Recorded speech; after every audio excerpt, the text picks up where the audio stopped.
Hello friends, দুদিন আগে বলেছিলাম যে টেন্সের পার্টগুলো একটু ক্লিয়ার করব, সেটা কিছু জনের ডিমান্ডে। আজকে সিম্পল প্রেজেন্ট টেন্সটা নিয়ে একটু বলি। সিম্পল প্রেজেন্ট টেন্সটা হচ্ছে আমরা এই মুহূর্তে যেই কাজটা করছি সেই কাজটাকে যখন আমরা নর্মালি কোনো বিং ভাবের দরকার পড়ে না সব জায়গায়, যদিও আর কিছু কিছু ক্ষেত্রে পড়ে যেখানে মেন ভার্ব থাকে না, সেখানে আমরা বিং ভার্ব ইউজ করি। যেমন আমি যদি বলি মাই নেম ইজ ঝিলিক চক্রবর্তী, এখানে কোনো মেন ভার্ব নেই, এখানে ইজটা দিচ্ছি অ্যাজ আ বিং ভার্ব। তো সেই হিসাবে এটাও আমরা সিম্পল প্রেজেন্টেই বলছি যে my name is Jhilik Chakraborty. Main verb না থাকায় আমরা সিম্পল বিং ভার্বটা ইউজ করছি।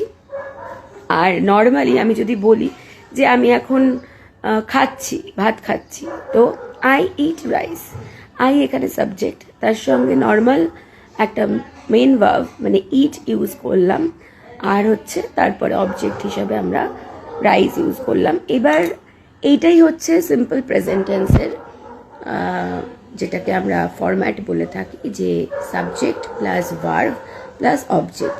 এবার সাবজেক্ট যদি সিঙ্গুলার হয় তাহলে ভার্বের সঙ্গে আমরা এস বা ইএস অ্যাড করে থাকি। Like he sings a song, he যে কোনো একজন ছেলেকে আমি বোঝাচ্ছি, সেই কারণে আমরা ভার্ব সিং এর সাথে এস অ্যাড করলাম, সিংস করলাম, তারপরে অবজেক্ট আ সং আছে।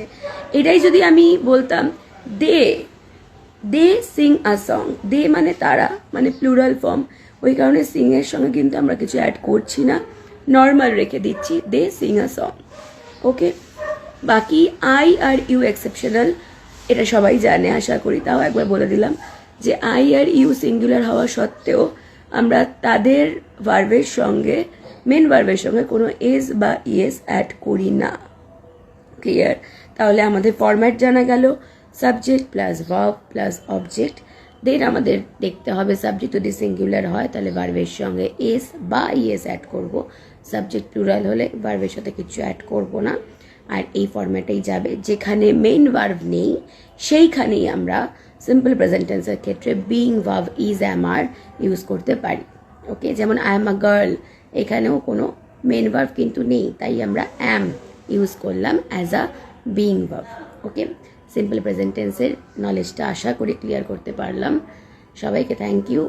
পেজটাকে শেয়ার করো, ভিডিও রিলস শেয়ার করো সবার সাথে, সবার কাছে পৌঁছাতে সাহায্য করো। Thank you, have a good day.